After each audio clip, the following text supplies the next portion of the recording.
Pembacaan firman Tuhan hari ini, Lukas pasal 21 sampai 22. Persembahan seorang janda miskin.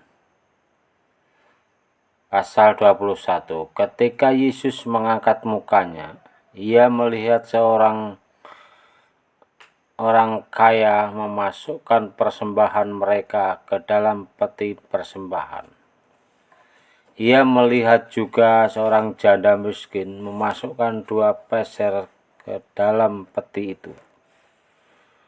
Lalu ia berkata, "Aku berkata kepadamu, sesungguhnya janda miskin ini memberi lebih banyak daripada semua orang itu. Sebab mereka semua memberi persembahannya dari kelimpahannya. Tetapi janda ini memberi dari kekurangannya, bahkan ia memberi seluruh nafkahnya." Bait Allah akan diruntuhkan. Ketika beberapa orang berbicara tentang bait Allah dan mengagumi bangunan itu yang dihiasi dengan batu yang indah-indah dan dengan berbagai-bagai barang persembahan, berkatalah Yesus, "Apa yang kamu lihat di situ? Akan datang harinya di mana tidak ada satu batu pun akan dibiarkan terletak di atas batu yang lain. Semuanya akan diruntuhkan." Permulaan penderitaan. Dan murid-murid bertanya kepada Yesus, katanya, "Guru, bila manakah itu akan terjadi? Dan apakah tandanya kalau itu akan terjadi?" Jawabnya, "Waspadalah supaya kamu jangan disesatkan, sebab banyak orang akan datang dengan memakai namaku dan berkata, 'Akulah dia,' dan saatnya sudah dekat. Janganlah kamu mengikuti mereka. Dan apabila kamu mendengar tentang peperangan dan pemberontakan, janganlah kamu terkejut, sebab semuanya itu harus terjadi dahulu. Tetapi itu tidak berarti kesudahannya akan datang segera." Ia berkata kepada mereka, "Bangsa akan bangkit melawan bangsa, dan kerajaan melawan kerajaan, dan akan terjadi gempa bumi yang dahsyat, dan di berbagai tempat akan ada penyakit, sampar, dan kelaparan. Dan akan terjadi juga hal-hal yang mengejutkan dan tanda-tanda yang dahsyat dari langit. Tetapi sebelum semuanya itu, kamu akan ditangkap dan dianiaya. Kamu akan diserahkan ke rumah-rumah ibadah dan penjara-penjara. Dan kamu akan dihadapkan kepada raja-raja dan penguasa-penguasa oleh karena namaku. Hal itu akan menjadi kesempatan bagimu untuk bersaksi. Sebab itu tetapkanlah di dalam hatimu, supaya kamu jangan memikirkan lebih dahulu pembelaanmu.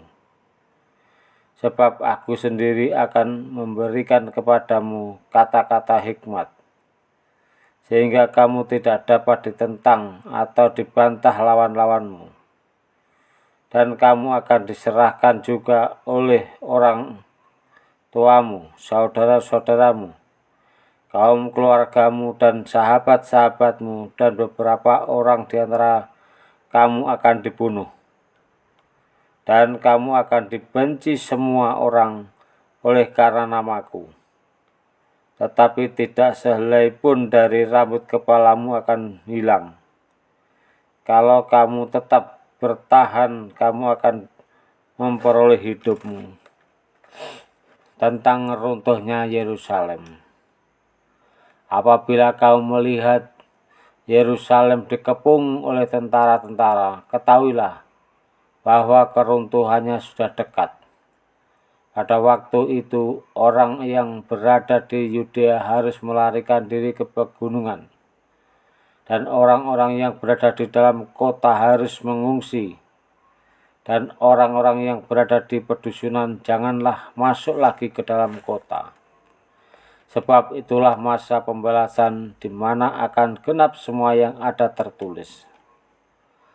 Celakalah ibu-ibu yang sedang hamil atau yang menyusukan bayi pada saat itu, sebab akan datang kesesakan yang dahsyat atas seluruh negeri dan murka atas bangsa ini. Dan mereka akan tewas oleh mata pedang dan dibawa sebagai tawanan ke segala bangsa. Dan Yerusalem akan diinjak-injak oleh bangsa-bangsa yang tidak mengenal Allah, sampai genaplah zaman bangsa-bangsa itu. Kedatangan Anak Manusia, perumpamaan tentang pohon ara. Dan akan ada tanda-tanda pada matahari dan bulan dan bintang, dan di bumi bangsa-bangsa akan takut dan bingung menghadapi deru dan gelora laut. Orang akan mati ketakutan karena kecemasan berhubung dengan segala apa yang menimpa bumi ini. Sebab kuasa-kuasa langit akan goncang. Pada waktu itu orang akan melihat Anak Manusia datang dalam awan dengan segala kekuasaan dan kemuliaannya. Apabila semuanya itu mulailah terjadi, bangkitlah dan angkatlah mukamu, sebab penyelamatmu sudah dekat. Lalu Yesus mengatakan perumpamaan ini kepada mereka. Perhatikanlah pohon ara atau pohon apa saja. Apabila kamu melihat pohon-pohon itu sudah bertunas, kamu tahu dengan sendirinya bahwa musim panas sudah dekat. Demikian juga jika kamu melihat hal-hal itu terjadi, ketahuilah bahwa kerajaan Allah sudah dekat. Aku berkata kepadamu, sesungguhnya angkatan ini tidak akan berlalu sebelum semuanya terjadi. Langit dan bumi akan berlalu, tetapi perkataanku tidak akan berlalu. Nasihat supaya berjaga-jaga. Jagalah dirimu supaya hatimu jangan syarat oleh pesta pora dan kemabukan, serta kepentingan-kepentingan duniawi. Dan supaya hari Tuhan jangan dengan tiba-tiba jatuh ke atas dirimu seperti suatu jerat, sebab ia akan menimpa semua penduduk bumi ini. Berjaga-jagalah senantiasa sambil berdoa, supaya kamu beroleh kekuatan untuk luput dari semua yang akan terjadi itu, dan supaya kamu tahan berdiri di hadapan Anak Manusia.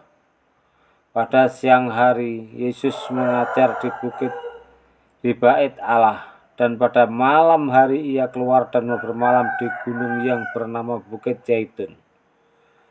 Dan pagi-pagi semua orang banyak datang kepadanya di dalam bait Allah untuk mendengarkan dia. Rencana untuk membunuh Yesus. Hari raya roti tidak beragi yang disebut Paskah sudah dekat. Imam-imam kepala dan ahli-ahli Taurat mencari jalan bagaimana mereka dapat membunuh Yesus, sebab mereka takut kepada orang banyak.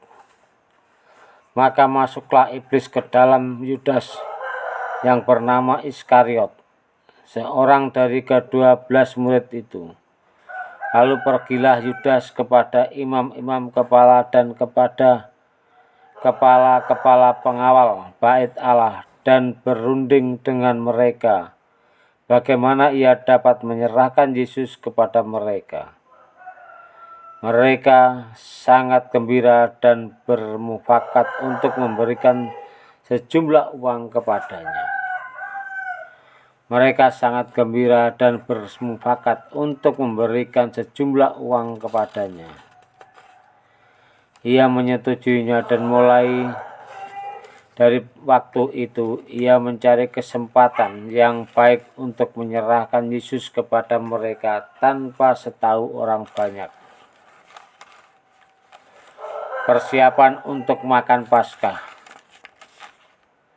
Maka tibalah hari raya roti tidak beragi, yaitu hari di mana orang harus menyembelih domba Paskah.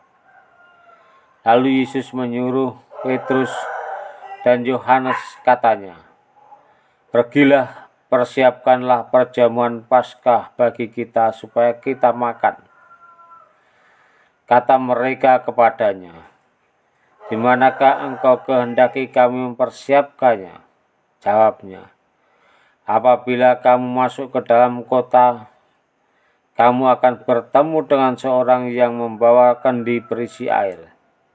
Ikutilah dia ke dalam rumah yang dimasukinya, dan katakanlah kepada tuan rumah itu, 'Guru bertanya kepadamu, di manakah ruangan tempat aku bersama-sama dengan murid-muridku akan makan Paskah?' Lalu orang itu akan menunjukkan kepadamu sebuah ruangan atas yang besar yang sudah lengkap. Disitulah kamu harus mempersiapkan." Maka berangkatlah mereka, dan mereka mendapati semua seperti yang dikatakan Yesus kepada mereka. Lalu mereka mempersiapkan Paskah. Penetapan perjamuan malam. Ketika tiba saatnya Yesus duduk makan bersama-sama dengan rasul-rasulnya, katanya kepada mereka, "Aku sangat rindu makan Paskah ini bersama-sama dengan kamu sebelum aku menderita. Sebab aku berkata kepadamu, aku tidak akan memakannya lagi sampai ia beroleh kegenapannya dalam kerajaan Allah." Kemudian ia mengambil sebuah cawan, mengucap syukur, lalu berkata, "Ambillah ini dan bagikanlah di antara kamu. Sebab aku berkata kepadamu, mulai dari sekarang ini aku tidak akan minum lagi hasil pokok anggur sampai kerajaan Allah telah datang." Lalu ia mengambil roti, mengucap syukur, memecah-mecahkannya dan memberikannya kepada mereka. Katanya, "Inilah tubuhku yang diserahkan bagi kamu. Perbuatlah ini menjadi peringatan akan aku." Demikian juga dibuatnya dengan cawan sesudah makan. Ia berkata, "Cawan ini adalah perjanjian baru oleh darahku yang ditumpahkan bagi kamu.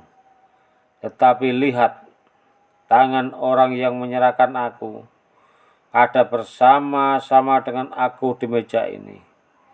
Sebab Anak Manusia memang akan pergi seperti yang telah ditetapkan. Akan tetapi celakalah orang yang olehnya ia diserahkan."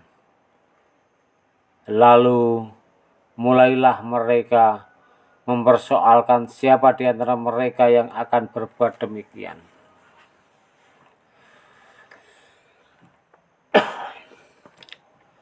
Percakapan waktu perjamuan malam. Terjadilah juga pertengkaran di antara murid-murid Yesus. Siapakah yang dapat dianggap terbesar di antara mereka? Yesus berkata kepada mereka, "Raja-raja bangsa-bangsa memerintah rakyat mereka, dan orang yang menjalankan kuasa atas mereka disebut pelindung-pelindung. Tetapi kamu tidaklah demikian. Melainkan yang terbesar di antara kamu hendaklah menjadi sebagian yang paling muda dan pemimpin sebagai pelayan. Sebab siapakah yang lebih besar, yang duduk makan atau yang melayani?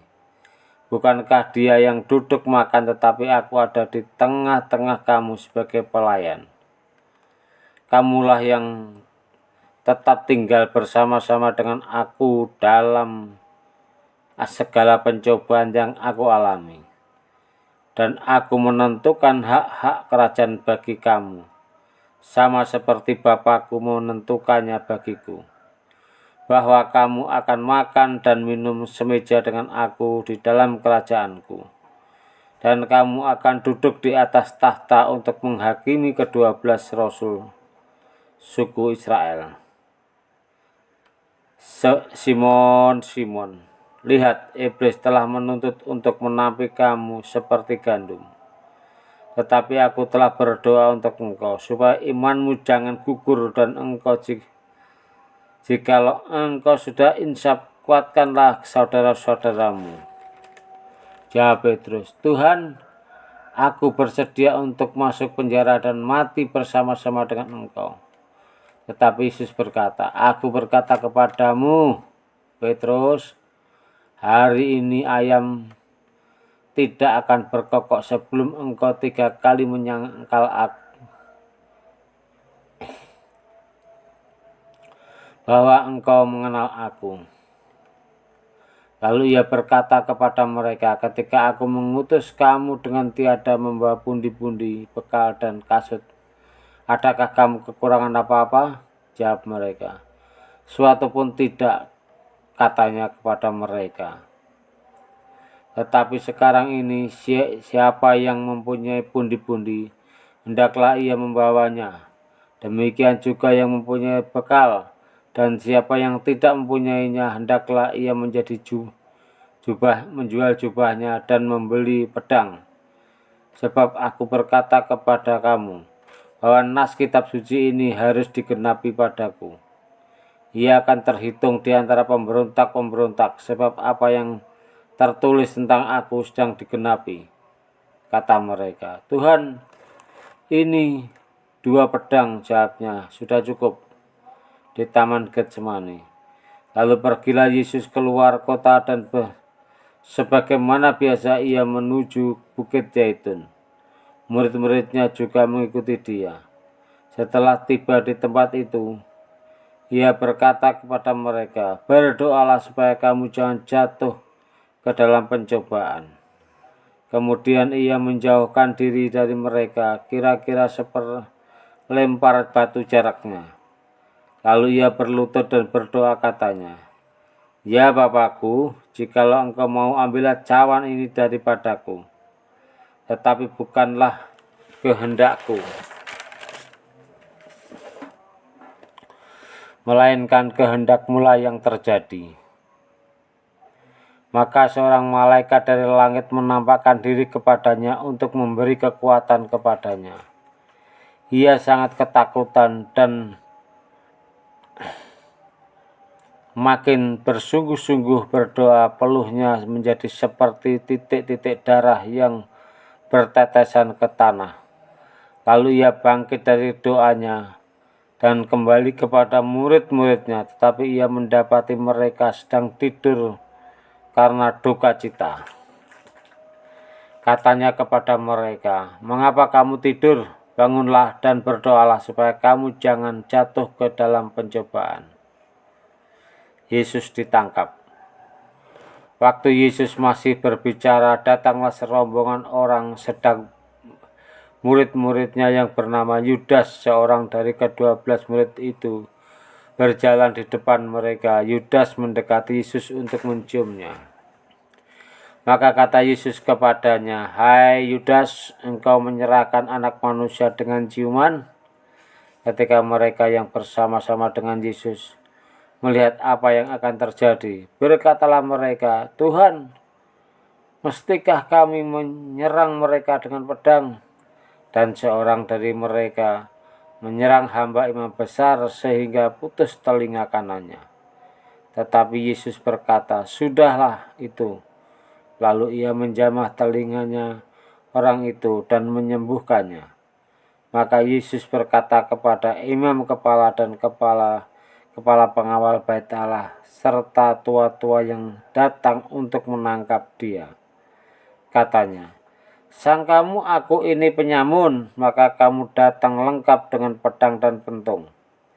Padahal tiap-tiap hari aku ada di tengah-tengah kamu di dalam bait Allah, dan kamu tidak menangkap aku. Tetapi inilah saat kamu, dan itulah kuasa kegelapan itu. Petrus menyangkal Yesus. Lalu Yesus ditangkap dan dibawa dari tempat itu. Ia digiring ke rumah imam besar, dan Petrus mengikuti dari jauh. Di tengah-tengah halaman rumah itu orang memasang api, dan mereka duduk mengelilinginya. Petrus juga duduk di tengah-tengah mereka. Seorang hamba perempuan melihat dia duduk dekat api. Ia mengamat-ngamatinya lalu berkata juga, "Orang ini bersama-sama dengan dia." Tetapi Petrus menyangkal katanya, "Bukan, aku tidak kenal dia." Tidak beberapa lama kemudian seorang lain melihat dia lalu berkata, "Engkau juga seorang dari mereka." Tetapi Petrus berkata, "Bukan, aku tidak." Dan kira-kira sejam kemudian seorang lain berkata dengan tegas, "Sungguh, orang ini juga bersama-sama dengan dia, sebab ia juga orang Galilea." Tetapi Petrus berkata, "Bukan, aku tidak tahu apa yang engkau katakan." Seketika itu juga, sementara ia berkata, berkokoklah ayam. Lalu berpalinglah Tuhan memandang Petrus. Maka teringatlah Petrus bahwa Tuhan telah berkata kepadanya, "Sebelum ayam berkokok pada hari ini, engkau telah 3 kali menyangkal aku." Lalu ia pergi keluar dan menangis dengan sedihnya. Yesus di hadapan mahkamah agama, dan orang-orang yang menahan Yesus mengolok-olokkan dia dan memukul dirinya. Mereka menutupi mukanya dan berkata, "Cobalah katakan siapakah yang memukul engkau?" Dan banyak lagi hujat yang diucapkan mereka kepadanya. Dan setelah hari siang berkumpullah sidang para tua-tua bangsa Yahudi dan imam-imam kepala dan ahli-ahli Taurat. Lalu mereka menghadapkan dia ke mahkamah agama mereka. Katanya, "Jikalau engkau adalah Mesias, katakanlah kepada kami." Jawab Yesus, "Sekalipun aku mengatakannya kepada kamu, namun kamu tidak akan percaya. Dan sekalipun aku bertanya sesuatu kepada kamu, namun kamu tidak akan menjawab. Mulai sekarang Anak Manusia sudah duduk di sebelah kanan Allah yang Maha Kuasa." Kata mereka semua, "Kalau begitu, engkau ini anak Allah." Jawab Yesus, "Kamu sendiri mengatakan bahwa akulah anak Allah." Lalu kata mereka, "Untuk apakah kita perlu saksi lagi? Kita ini telah mendengarkannya dari mulutnya sendiri." Haleluya, amin.